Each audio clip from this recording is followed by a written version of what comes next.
hour as astral continues to achieve slow. All right, thanks very much, Peyton. Nathan, were you telling me that we have somebody on the line that wants to do an update? Okay.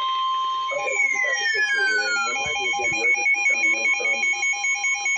Okay, this is Darren Scott. Remember, he's on the zone that's north of the National Weather Service has issued a severe thunderstorm warning for southeastern Harvey County, Case County, northern Butler County, southeastern Marion County, northwestern Greenwood County, and southeastern Kansas until 8:15 p.m. At 7:13 p.m., severe thunderstorms are extended from 9 miles southeast of Cottonwood Falls to 5 miles east of Burns to 5 miles west of Whitewater, moving southeast at 15 miles per hour.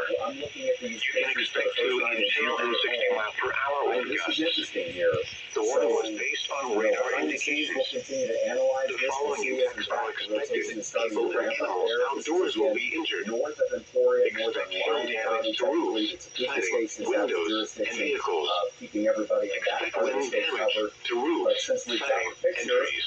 And since we've got the Locations affected include Sedgwick, Cottonwood Falls, Whitewater, Strong City, Florence, Hutton, Albion, Burns, Cassidy, Lazar, Matfield Green, Cedarburg, Juan Cebu, Safford Hill, and El Dorado Lake.